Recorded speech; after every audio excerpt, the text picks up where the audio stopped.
আমরা শারীর বৃত্তীয় চ্যাপ্টারের মধ্যে আজকে আমরা যে বিষয়টা নিয়ে আলোচনা করব সেটা হলো রেচন। প্রথমে আমরা জানার চেষ্টা করি এই রেচন পদার্থ এটা আমাদের জীবদেহে কিভাবে উৎপন্ন হয়। রেচন পদার্থ প্রাণীদের ক্ষেত্রে মূলত অপচিতিমূলক বিপাকের ফলে উৎপন্ন হয়। আমরা জানি বিপাকের দুটো ভাগ, একটা উপচিতিমূলক বিপাক, একটা অপচিতিমূলক বিপাক। অপচিতিমূলক বিপাকের ফলে সাধারণত কোনো বস্তু ভাঙনমূলক একটা প্রক্রিয়া, এবং এর ফলে যেমন ধরুন আমরা যে প্রোটিনটা খেলাম সেই প্রোটিন থেকে আমরা অ্যামাইনো অ্যাসিড পেয়ে সেখান থেকে ইউরিয়া তৈরি হলো। এই ইউরিয়াটা আমাদের প্রধান একটা অপচিতিমূলক বস্তু এবং সেটা দেহের পক্ষে ক্ষতিকর, সেটাকে আমাদের দেহ থেকে বের করতে হবে। কিন্তু এখানে আমরা সকল প্রাণীদের রেচন পদার্থ নিয়ে প্রথমে একটু বিশ্লেষণ করব এবং সেই সঙ্গে আমরা জানিয়ে রাখি এই রেচন পদার্থ কাকে বলে। তাহলে অপচিতিমূলক বিপাকের ফলে উৎপন্ন বস্তু হলো রেচন পদার্থ।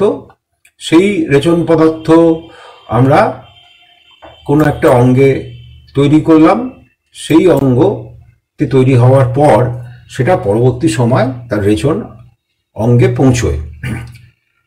মেরুদণ্ডী প্রাণীদের ক্ষেত্রে প্রথমেই আসে মাছের কথা। এদের রেচন পদার্থ হলো অ্যামোনিয়া।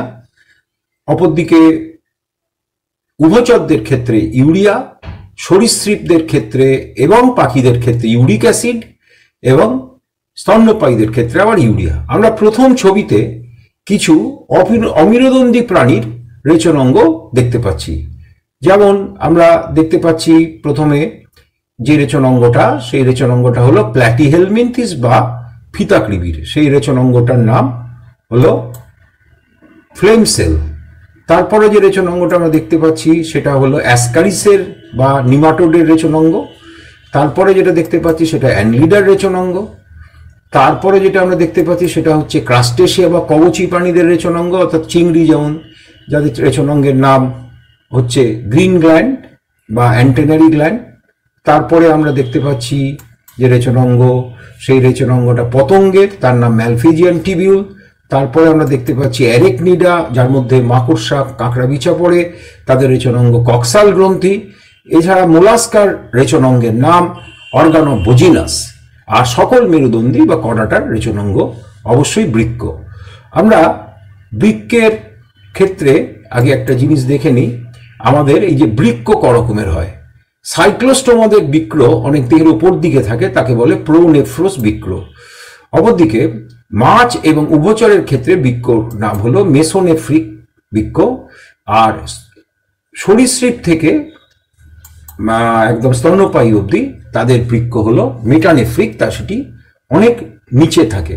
আমরা এবার পরের স্লাইডে দেখি আমাদের বৃক্ক কোনখানে অবস্থান করে। আমাদের বৃক্ক অবস্থান করে মূলত, আমাদের বৃক্ক কোথায় থাকে প্রথম দিকে জানতে হবে। সেটা আমাদের দেহের ডরসাল সাইডে বা পৃষ্ঠীয় ভাগে থাকে, থোরাসিক 12 ভার্টিব্রা থেকে লাম্বা 3 অবধি, এবং রাইট কিডনিটা একটু নিচে, বেশি নিচের দিকে থাকে। পুরুষের এই বৃক্কের ওজন 150 গ্রাম, স্ত্রীলোকদের ক্ষেত্রে বৃক্কের ওজন হচ্ছে 135 গ্রাম। বৃক্ক থেকে যে নালীটি বেরোয় তার নাম গোবিনী, সেটা চলে গেছে যেখানে, সেটার নাম মূত্রথলি, এবং তার থেকে যেটা বেরোয় তার নাম মূত্রনালী। আমরা এবার একটু মূত্রথলি এবং মূত্রনালী সম্বন্ধে দেখে নিই। প্রথমে আমরা মূত্রথলির একটা গঠনটা দেখি। মূত্রথলির মধ্যে একটা অংশ আছে, সেটা ত্রিভুজাকার, তার নাম ট্রাইগন, এবং মূত্রথলির ভেতরে যে পেশি থাকে তার নাম হলো ডেট্রুসার পেশি। মূত্রথলি থেকে যে মূত্রটা মূত্রনালীতে যাচ্ছে, সেই মূত্রনালীতে যাওয়ার ওখানে ইন্টারনাল ইউরেথ্রাল স্পিংটার থাকে, এবং যেটা দিয়ে আমরা মূত্র ত্যাগ করি সেটা হলো এক্সটার্নাল ইউরেথ্রাল স্পিংটার। আমরা এখানে একটা পুরুষের মূত্র ইউরেথ্রার ছবি দেখছি বা মূত্রনালীর ছবি দেখছি, যার দৈর্ঘ্য 20 সেন্টিমিটার। স্ত্রীলোকদের ক্ষেত্রে এই দৈর্ঘ্যটা হলো 4 সেন্টিমিটার। এবং এই ইউরেথ্রার আমরা দেখতে পাচ্ছি 3টে অংশ রয়েছে, কারণ পুরুষের ক্ষেত্রে ইউরিনারি ব্লাডারের ঠিক নিচে থাকে প্রস্টেট গ্ল্যান্ড, সেই জন্য প্রস্টেট ইউরেথ্রা, মেমব্রেনাস ইউরেথ্রা, এবং পেনিসের মধ্যে যেটা ঢুকে গেছে তার নাম পিনাইল ইউরেথ্রা। আরেকটা বিষয় বলি ইউরিনারি ব্লাডার সম্বন্ধে, এর ভেতরে যে কলা থাকে তার নাম হচ্ছে ট্রানজিশনাল এপিথেলিয়াম। এই ট্রানজিশনাল এপিথেলিয়াম কি করে, এরা যখন সংকুচিত হয় তখন এদের একটা কলা স্তর আরেকটা স্তরের উপর পড়ে, আবার প্রসারিত হলে 5টা স্তর দেখা যায়, কিন্তু সংকুচিত হওয়ার সময় 3টে স্তর লক্ষ্য করা যায়। এটা একটা বিশেষ বৈশিষ্ট্যপূর্ণ কথা। এবার আমরা সরাসরি কিডনির বিষয়ে চলে যাই। আমরা এটা যে ছবিটা দেখছি সেই ছবিটা হলো কিডনির একটা অনুদৈর্ঘ্য প্রস্থচ্ছেদ। সেই প্রস্থচ্ছেদে আমরা দেখতে পাচ্ছি, আমরা প্রথমে দেখতে পাচ্ছি গোবিনী, গোবিনীর পরে রেনাল পেলভিস, রেনাল পেলভিস থেকে কি দেখা যাচ্ছে 2 থেকে 3টে মেজর ক্যালিক্স, মেজর ক্যালিক্স আবার ভেঙে গিয়ে হয়েছে মাইনর ক্যালিক্স। এ বিষয়ে আরেকটি বিষয় বলি, বৃক্কের যে বাইরের অংশ তাকে বলে কর্টেক্স, সেটা অনেক বেশি লাল হয়, আর মেডুলা ভিতরের অংশ সেটা কম লাল হয়। এর কারণ হলো আমরা সংবহনতন্ত্র চ্যাপ্টারে পড়েছিলাম, আমরা প্রতি মিনিটে 5 লিটার রক্ত সংবহন করি, তার 1/4 অংশ অর্থাৎ 1250 সিসি কিডনিতে প্রবাহিত হয়, তার আবার 85% কর্টেক্স অংশে প্রবাহিত হয়, সেই জন্য তার রং গাঢ় লাল। অপরদিকে মেডুলা অংশে 15% রক্ত প্রবাহিত হয়, সেটা কম লাল। আমরা এখানে দেখতে পাচ্ছি কর্টেক্স অংশটা মেডুলার মধ্যে ঢুকে গিয়ে রেনাল পিরামিড তৈরি করেছে, এবং তার মধ্যে সরু সরু কিছু অংশ দেখতে পাচ্ছি, তার নাম হলো রেনাল প্যাপিলা। এই ছবিতে আমরা দেখতে পাচ্ছি যে রেনাল ক্যাপসুলের মধ্যে, আচ্ছা, বৃক্কের ওপরের কভারিং এর নাম রেনাল ক্যাপসুল, এবং তার মধ্যে কিছু আমরা দেখতে পাচ্ছি ফ্যাট রয়েছে, ফ্যাটের আস্তরণ রয়েছে। এই ছবিটা একটা বিশেষভাবে গুরুত্বপূর্ণ। আমরা বললাম আমাদের রেচন পদার্থ হলো ইউরিয়া, কিন্তু সেই ইউরিয়াটা তৈরি হয় কি করে? প্রথমে অ্যামাইনো অ্যাসিড থেকে ডিঅ্যামিনেশনের ফলে তৈরি হলো অ্যামোনিয়া, একইভাবে ডিকার্বক্সিলেশনের ফলে তৈরি হলো কার্বন ডাই অক্সাইড, এই অ্যামোনিয়া আর কার্বন ডাই অক্সাইড মিলে তৈরি করলো কার্বামাইল ফসফেট, সেটা ঢুকে গেল অর্নিথিন চক্রে। কার সঙ্গে বিক্রিয়া করছে? অর্নিথিনের সঙ্গে। কি তৈরি হচ্ছে? সিট্রুলিন। সিট্রুলিন অ্যাসপার্টিক অ্যাসিডের সঙ্গে বিক্রিয়া করে তৈরি করলো আর্জিনোসাকসিনিক অ্যাসিড, সেখান থেকে ফিউম্যারিক অ্যাসিড বেরিয়ে গিয়ে তৈরি হলো আর্জিনিন। আর্জিনিন থেকে অর্নিথিন তৈরি হওয়ার সময় ইউরিয়া একটা বাই প্রোডাক্ট হিসেবে বেরিয়ে যাচ্ছে, অর্থাৎ এই সাইকেলের একটা উপজাত বস্তু হলো ইউরিয়া। অর্থাৎ এইভাবে আমরা লিভারের মধ্যে বা যকৃতের মধ্যে অর্নিথিন চক্র বা হ্যান্ডস চক্রের মাধ্যমে আমরা ইউরিয়া আমাদের লিভারে তৈরি করি, সেটা রক্তের মাধ্যমে পরবর্তীতে রেনাল আর্টারির মাধ্যমে সেটা চলে যায় কিডনির মধ্যে। এটা আরেকটা কিডনির ছবি, একই রকম বিষয় দেখতে পাচ্ছি। এই ছবিটা আমরা দেখতে পাচ্ছি এই রেনাল আর্টারি যে কিডনির মধ্যে ঢোকে, তারপর সেটা ভেঙে হয় সেগমেন্টাল আর্টারি, ইন্টারলোবার আর্টারি। এভাবে এখানে এই বিষয়ে বলে রাখি, একটি কিডনির মধ্যে প্রায় 10 লক্ষ নেফ্রন থাকে। এক একটা নেফ্রনের মধ্যে যেটা ঢোকে সেটাকে বলা হয় অ্যাফারেন্ট আর্টেরিওল বা অন্তর্মুখী উপধমনী। সেই উপধমনী থেকে যে জালক তৈরি হয় তার নাম গ্লোমেরুলাস। গ্লোমেরুলাস মিলে তৈরি হয় ইফারেন্ট আর্টেরিওল, এবং ইফারেন্ট আর্টেরিওল একটা রক্তজালকে শেষ হয়, তার নাম পেরিটিবুলার রক্তজালক। সেটা থেকে আবার পরবর্তী সময় রেনাল ভেন তৈরি হয়। এখানে আমরা দেখতে পাচ্ছি আমাদের 2 রকম নেফ্রন থাকে। একটা নেফ্রনের নাম সুপারফিশিয়াল নেফ্রন। এখানে তার আগে আমরা বিষয় বলি, আমাদের নেফ্রনের অংশগুলো একটুখানি আমরা একটু আলোচনা করে নিই। তার আগে আমরা এই ছবিটা দেখি। এখানে আমরা দেখতে পাচ্ছি নেফ্রনের অ্যাকচুয়ালি 2টি মূল অংশ, ম্যালফিজিয়ান কর্পাসেল, তার মধ্যে একটা কাপের মতো অংশ দেখতে পাচ্ছি, সেই কাপের মতো অংশের নাম বার্মেন্স ক্যাপসুল, আর যে রক্তজালক তার নাম গ্লোমেরুলাস। অপরদিকে রেনাল টিবুলের 3টি অংশ, কি নাম? প্রথমে পরাসংবর্তনালী বা প্রক্সিমাল কনভলিউটেড টিবুল, তারপরে হেনলির লুপ, তার আবার 4টে অংশ আছে। প্রথমে মোটা একটা নিম্নগামী বাহু, তারপরে সরু একটা নিম্নগামী বাহু, তারপরে সরু একটা ঊর্ধ্বগামী বাহু, এবং তারপরে মোটা একটা ঊর্ধ্বগামী বাহু, এবং তার থেকে আবার একটা পেঁচানো নালী তৈরি হয়েছে, তার নাম দূরসংবর্ত নালী, যেটা শেষ হয় কোথায়? দূরসংবর্ত নালী কোথায় শেষ হলো? Collecting duct. আমরা আবার আগের ছবিটায় চলে যাই। এই ছবিটায় আমরা দেখতে পাচ্ছি যে বার্মেন্স ক্যাপসুল, পিসিটি, এরা সব কর্টেক্সে থাকে। হেনলির লুপ কর্টেক্স থেকে মেডুলা হয়ে আবার কর্টেক্সে ফিরলো, দূরসংবর্ত নালী কর্টেক্সে থাকে। কিন্তু দুটো ছবির মধ্যে পার্থক্য কি? সুপারফিশিয়াল নেফ্রনের ক্ষেত্রে সেটা হেনলির লুপে মেডুলায় জাস্ট টাচ করে আবার সেটা কর্টেক্সে ফিরে আসছে, কিন্তু জাক্সটা মেডুলারির ক্ষেত্রে সেটা অনেক দূর অবধি প্রসারিত হয়েছে। পরবর্তী ছবিতে আমরা যাই। এখানে দেখতে পাচ্ছি যে সুপারফিশিয়াল নেফ্রনের যে রক্তজালক তার নাম পেরিটিউবুলার রক্তজালক, আর এখানে অর্থাৎ জাক্সটামেডুলারি রক্তজালকের নাম হলো ভাজা রেক্টা। এই দুটোর মধ্যে একটা বিষয় বলি, আমরা এই ছবিতে দেখতে পাচ্ছি যে বহির্মুখী উপধমনী যার ব্যাস 25 মাইক্রোমিটার, সেটা তৈরি হচ্ছে গ্লোমেরুলাস থেকে এবং শেষ হচ্ছে পেরিটিউবুলার বা ভাসা রেক্টায়, অর্থাৎ শুরু হচ্ছে জালকে শেষ হচ্ছে জালকে, তাই এটাকে আমরা পোর্টাল ভেসেল বলতে পারি।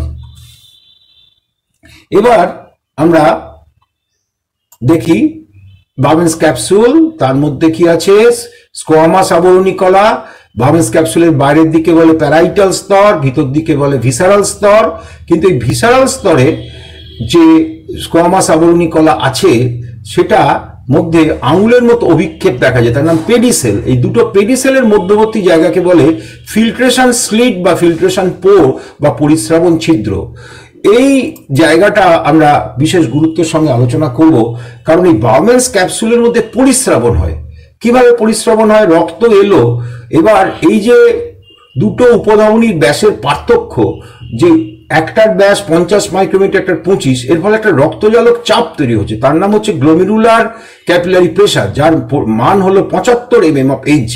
অপরদিকে দুটো চাপ রয়েছে যেটা বাধা দেয়, একটা হচ্ছে কলোডীয় চাপ, আর যেটা অলরেডি পরিস্রুপণ হয়ে যাচ্ছে তারা উপর দিকে একটা হাইড্রোস্ট্যাটিক চাপ দেয়। কলোডীয় চাপের মান হলো 30 mm of Hg আর হাইড্রোস্ট্যাটিক চাপের মান 20 mm of Hg। তাহলে 75 থেকে 50 বাদ দিলে যে 25 mm of Hg, তা দিয়ে আমরা 68,000 কম আণবিক গুরুত্বের বস্তুকে প্রতিদিন 170 থেকে 180 লিটার পরিস্রাবণ করি। আমাদের মূত্রের কাজগুলো একটু দেখে নিই। তাহলে আমরা এক্ষুনি যেটা আলোচনা করলাম কার্যকরী পরিস্রবণ চাপ, সেটি আরেকবার আমি আলোচনা করছি। গ্লোমেরুলাসের রক্তজালক চাপ 75 mm of Hg, এটাকে ড্রাইভিং ফোর্স বা চালক চাপ বলে। অপরদিকে রক্তের মধ্যে যে কলোডীয় চাপ সেটার পরিমাণ 30 mm of Hg, হাইড্রোস্ট্যাটিক বা উদস্থৈতিক চাপের মান 20 mm of Hg। এই দুটোকে বলে উইথড্রয়াল ফোর্স। এই দুটো থেকে কার্যকরী চাপকে, এই ড্রাইভিং ফোর্সকে বাদ দিলে পাওয়া যায় কার্যকরী পরিস্রবণ চাপ, এবং তার মাধ্যমে আমরা 170 লিটার জিনিসকে আমরা করলাম। তাহলে সেটা কি কোনখান দিয়ে করলাম? এই পেডিসেলের মধ্য দিয়ে এবং পরবর্তী সময় গ্লোমেরুলাসের মধ্য দিয়ে। এই তাহলে এটা হলো প্রথম কাজ, অতি পরিশ্রবণ। পরবর্তী কাজ হচ্ছে এই 170 লিটার আমরা পরিশ্রবণ করলাম, কিন্তু আমরা মূত্রত্যাগ করলাম কত? মাত্র 1.5 লিটার। তাহলে 168.5 লিটার আমাদের পুনঃশোষণ হবে। সেই পুনঃশোষণটা আমরা, আচ্ছা এখানে আরেকটা জিনিস একটু বলে রাখি, 1 মিনিটে আমরা অতি পরিশ্রবণ করি পুরুষের ক্ষেত্রে 125 ml পার মিনিটে, আর স্ত্রী লোকের ক্ষেত্রে 105 ml। এবার আমরা আসি আমাদের পরের অংশে। দ্বিতীয় কাজ হচ্ছে পুনঃশোষণ। সেই পুনঃশোষণ কোথায় হয়? পরাসংবর্ত নালীতে, হেনলির লুপে এবং দূরসংবর্ত নালীতে, কিন্তু 85% পুনঃশোষণই হয়ে যায় প্রথম অংশটা। এই পরাসংবর্ত নালীর গায়ে যে আবরণী কলা রয়েছে সেটা হলো বিশেষ গুরুত্বপূর্ণ মাইক্রোভিলাই যুক্ত বুরুষ প্রান্তযুক্ত আবরণী কলা। এই মাইক্রোভিলাইয়ের সংখ্যা যত বেশি হবে তত বেশি পুনঃশোষণ হবে। এই পুনঃশোষণকে আবার দুভাগে ভাগ করা যায়। একটা হলো অ্যাক্টিভ অ্যাবজর্পশন। অ্যাক্টিভ অ্যাবজর্পশন মানে কি? যদি ওই পরাসংবর্তনের ভিতরে যে লুমেনটা রয়েছে সেখানে কোনো জিনিসের গাঢ়ত্ব কম থাকে রক্তজালকের তুলনায়, তাহলে সেখানে শক্তি লাগবে এটিপির সাহায্যে। আর যদি সেটা উল্টো হয়, অর্থাৎ বেশি থেকে কমে হয়, তাহলে সেটা নিষ্ক্রিয় শোষণ হবে। আমরা এখানে দেখে নিই এই নিষ্ক্রিয় শোষণ কার কার হলো। সোডিয়াম, গ্লুকোজ, অ্যামাইনো অ্যাসিড সক্রিয়ভাবে শোষিত হয়, আর ক্লোরাইড, ফসফেট, বাইকার্বনেট এরা নিষ্ক্রিয়ভাবে পুনঃশোষিত হয়। এবার এই যে পুনঃশোষণ হলো, তাহলে এটা কোথায় হলো? পরাসংবর্ত নালীতে। এরপরে কোথায় হবে? হেনলির লুপে। হেনলির লুপে যে নিম্নগামী বাহু সেটি জলের প্রতিভেদ্য, কিন্তু ঊর্ধ্বগামী বাহু সোডিয়ামের প্রতিভেদ্য, অর্থাৎ ঠিক উল্টো কাজ হচ্ছে। এই উল্টো কাজটাকে বলা হয় কাউন্টার কারেন্ট এক্সচেঞ্জার। আর সবশেষে দূরসংবর্ত নালীতে পিটুইটারি থেকে খরিত ভ্যাসোপ্রেসিন হরমোনের সাহায্যে জলের পুনঃশোষণ হয়। এই যে জলের পুনঃশোষণ তাহলে দুরকম হয়ে গেল।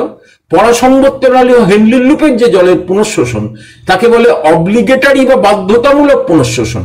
অপরদিকে ডিসিটি যে পুনঃশোষণ হলো সেটা হরমোনের সাহায্যে হলো, তাকে বলে ফ্যাকাল্টেটিভ বা ইচ্ছাধীন পুনঃশোষণ।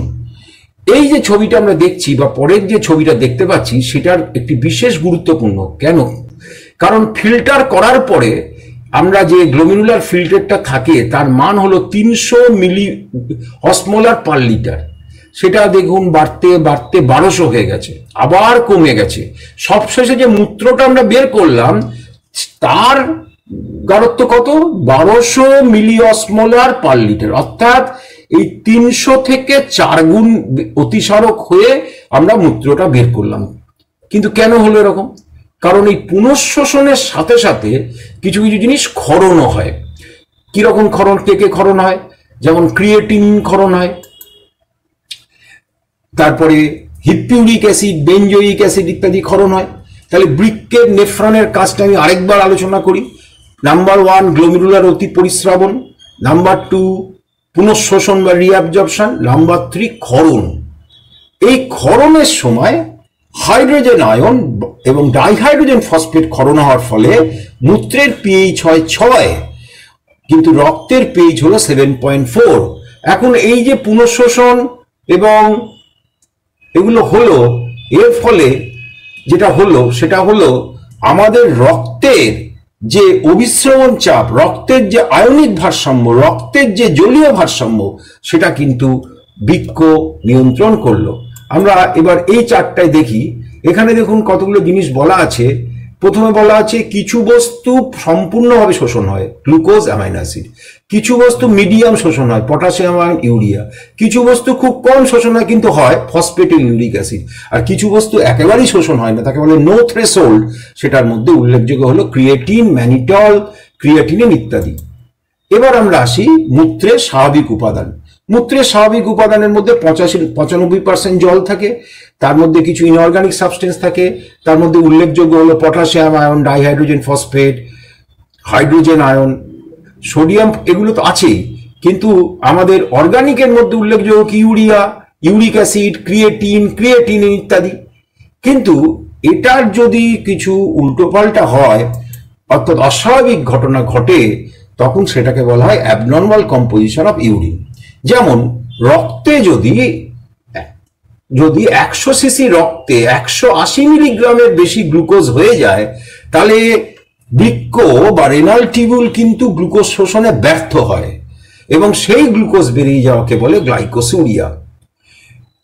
কোনো কারণে ব্যাকটেরিয়া, ভাইরাস আক্রমণ বা কোনো দুর্ঘটনা যদি ঘটে, তাহলে প্রোটিন তো আসার কথা নয় মূত্রে, কারণ 68,000-এর বেশি আণবিক গুরুত্ব, 69,000 হচ্ছে অ্যালবুমিন আণবিক গুরুত্ব। কিন্তু সেটা যদি চলে আসে তাহলে সেটাকে বলে প্রোটিন ইউরিয়া।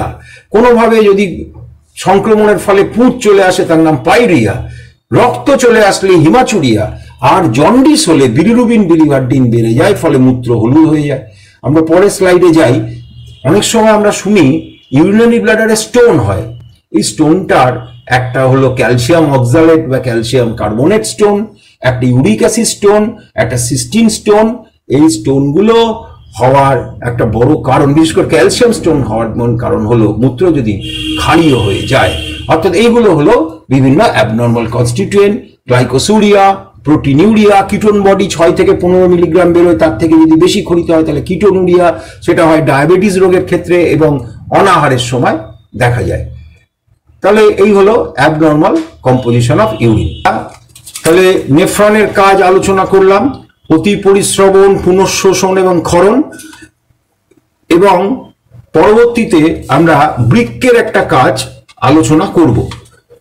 আচ্ছা, এখানে ডায়াবেটিস মেলিটাস ইনসিপিডাস সম্বন্ধে একটু বলি। ডায়াবেটিস ইনসিপিডাস রোগটা হচ্ছে এডিএইচ হরমোন কম ক্ষরণ হলে, যেটা 1.5 লিটার ইউরিন কোনো কোনো মানুষের ক্ষেত্রে দিনে 20 লিটার ইউরিনও বেরোতে পারে, সেটা নাম ডায়াবেটিস ইনসিপিডাস। আর ডায়াবেটিস মেলিটাস রোগে 180 মিলিগ্রামের বেশি যদি গ্লুকোজ 100 সিসিতে থাকে, তাহলে কিন্তু মূত্রতে গ্লুকোজ চলে আসে, তার নাম হলো গ্লাইকোসুরিয়া। এবার আমরা একটা অন্য বিষয় আলোচনা করি। ছবিতে আমরা কি দেখতে পাচ্ছি? কি বলা আছে? জাক্সটাগ্লোমেরুলার অ্যাপারেটাস। এই ছবিতে আমরা জাক্সটাগ্লোমেরুলার অ্যাপারেটাসের মধ্যে 3 ধরনের কোষ দেখতে পাচ্ছি। এই যে অ্যাফারেন্ট আর ইফারেন্ট আর্টেরিওল উপধমনী, তার মাঝখানে আমরা দেখতে পাচ্ছি জাক্সটাগ্লোমেরুলার কোষ, ম্যাকুলা ডেন্সা এবং ল্যাসিস কোষ।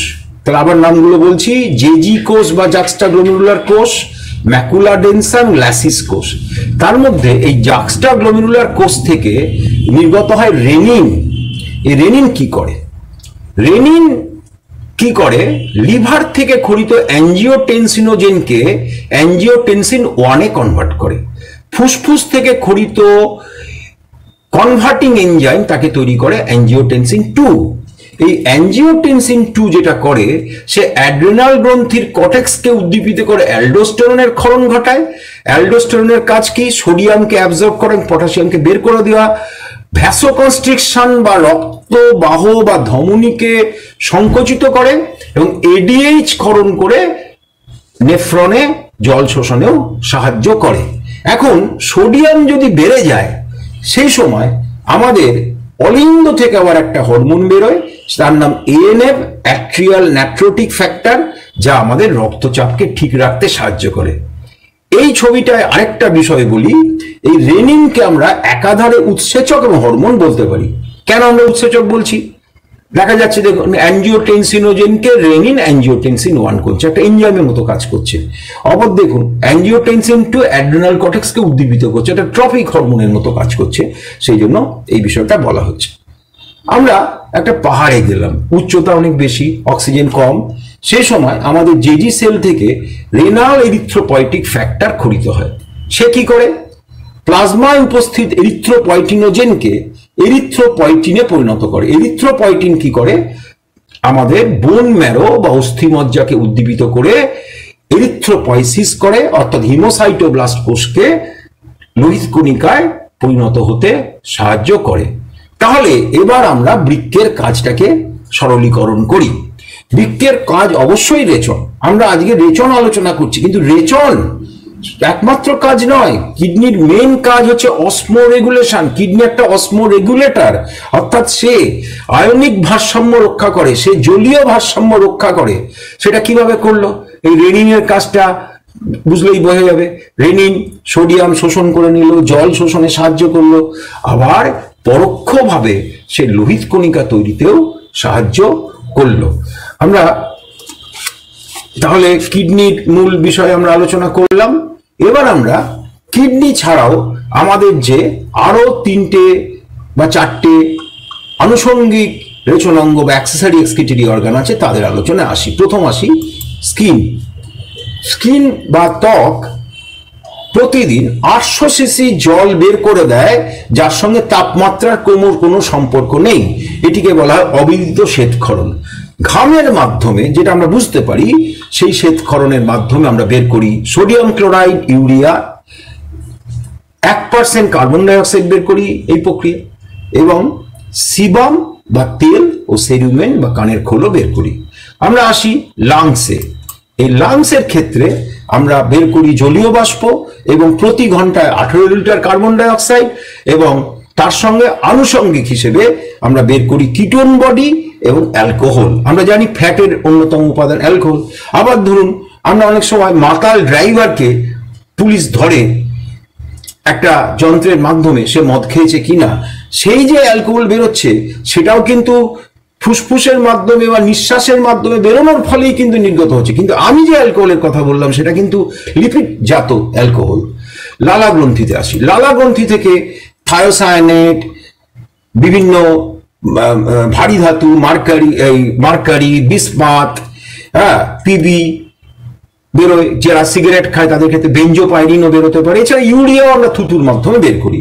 আর লিভার তো অবশ্যই রেচনাঙ্গ, কারণ আমরা প্রথমেই দেখেছি অর্নিথিন চক্রের মাধ্যমে ইউরিয়া তৈরি করেছি। এছাড়া লিভারের মধ্যে আমাদের যে লোহিত কণিকার হিমোগ্লোবিন, তা ভেঙে বিলিরুবিন বিলিভারডিন তৈরি হয়েছে। সুতরাং এইভাবে বলা যেতে পারে এই এরা লিভারও একটা আমাদের আনুষঙ্গিক রেচনাঙ্গ। আচ্ছা, এবার আমরা একটু অন্য জায়গায় যাই। আমরা আবার একটা সমস্যার কথা বলি। একটা নেফ্রাইটিস বলে রোগ আছে, যেখানে গ্লোমেরুলাস স্ফীত হয়ে যায়, ফিল্ট্রেশন ঠিক মতো হয় না এবং তার জন্য জ্বর হয়, গা হাত পা ফুলে যায়, প্রোটিন ইউরিনে চলে আসে, বমি বমি ভাব হয় এবং স্ট্রোকও হতে পারে। এখন আমরা আসি, একটা মানুষের যদি কিডনি খারাপ হয়ে যায় তাহলে তাতে কি কি ভাবে তাকে বাঁচানো যেতে পারে। তার মধ্যে প্রথমে আমরা আসি হিমোডায়ালাইজারের কথায়। এই হিমোডায়ালাইজারের বেশ কিছু অংশ আছে, কি বলা আছে, ডিফারেন্ট পার্টস। প্রথমে বলা আছে ডায়ালাইজার মেমব্রেন। এটা কি দিয়ে তৈরি হয়? রিজেনারেটেড সেলুলোজ দিয়ে, এবং এটি অবশ্যই অর্ধভেদ্য। এবার আসি ডায়ালাইজারেটে। ডায়ালাইজারের মধ্যে sodium chloride, calcium chloride, magnesium chloride ইত্যাদি থাকে। তাছাড়া থাকে ব্লাড পাম্পের একটা যন্ত্র, ডায়ালাইজার টিউব। এই ডায়ালাইজার টিউবগুলো একদিকে দেহর দিকে থাকে আর একটা ডায়ালাইজারের দিকে থাকে। এই দেখুন, দেহ থেকে আমরা রক্ত নিচ্ছি, আবার ডায়ালাইজারের মধ্যেও যাচ্ছে। উইলিয়াম জন কলফ এই ডায়ালিসিস মেশিন প্রথম আবিষ্কার করেন। এখানে একটু বলি, ডায়ালিসিস শব্দটার মানে কি। ডায়ালিসিস একটা কেমিস্ট্রির শব্দ, যার মানে হলো ক্রিস্টালার থেকে কলয়েডকে আলাদা করা।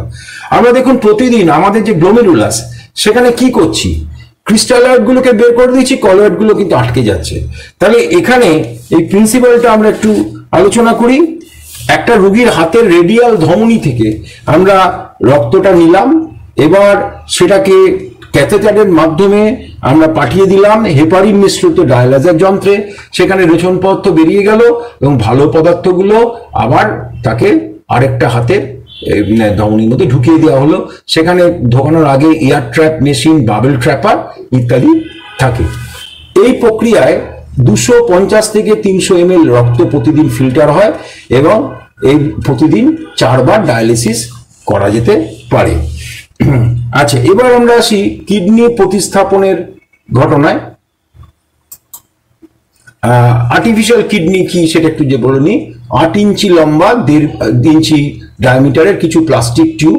এই প্লাস্টিক টিউবগুলো সেলুলোজ দিয়েও তৈরি হতে পারে। হ্যাঁ, এবং এই আর্টিফিশিয়াল কিডনির ওপরে বেশ কিছু আইআইটিতে বর্তমান কাজ হচ্ছে।